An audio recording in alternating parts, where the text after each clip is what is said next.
Nature égale futur. Le biorobot. Lorsqu'on regarde un insecte se déplacer, on voit 6 pattes en action, mais on ne devine pas que cette locomotion repose sur des technologies très évoluées et très adaptées.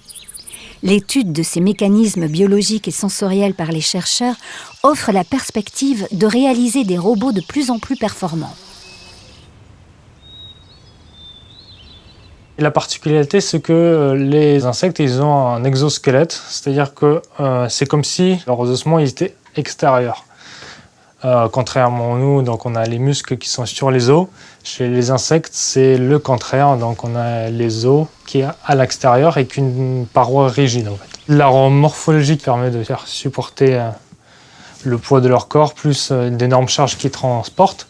Et ça, c'est grâce à l'exosquelette et leur agencement au niveau musculaire qui permet d'avoir une grande résistance et de bien répartir l'effort sur l'ensemble du corps, ce qui est assez extraordinaire et que nous, par exemple, chez les êtres humains, on n'a pas ça.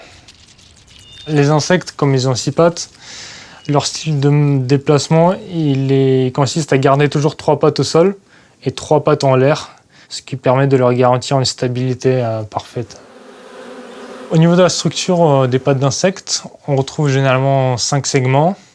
On a ce qu'on appelle le coxa, puis le trochanteur, le fémur, le tibia et le tarse. On a des liaisons un peu souples entre les différents segments.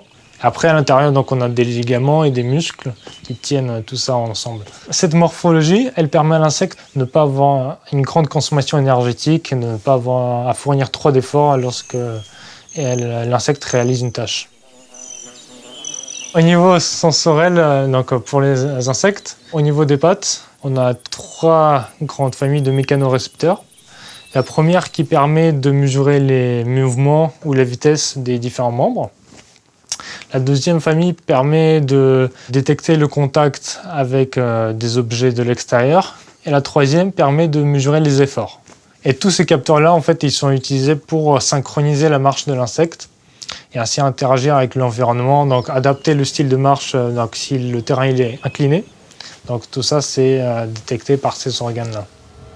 L'équipe biorobotique de l'Institut des sciences du mouvement de Marseille développe une nouvelle génération de pattes de robots imprimées en 3D. Le but est d'améliorer les performances de leurs robots hexapodes, Antbot, dont l'autonomie de marche est limitée. Grâce à ces pattes bio-inspirées, ces petits robots vont pouvoir parcourir de plus longues distances sur des terrains plus complexes. Donc la particularité, c'est qu'on a repris les dimensions de la fourmi Cataglyphis fortis pour avoir un modèle qui se rapproche de l'insecte réel. Au niveau de la structure de la patte, on a aussi donc, par exemple les angles des jointures qui reprennent les angles qu'on observe chez les insectes parce qu'il faut donner un petit angle d'inclinaison à ces liaisons pour que les efforts pour supporter la charge du corps soient minimum. Puis, on a reproduit les organes sensoriels présents chez les insectes qui permettent de mesurer les efforts extérieurs exercés sur la patte. Et après aussi, donc, on développe une autre patte de robot hexapode qui cette fois-ci est beaucoup plus petite.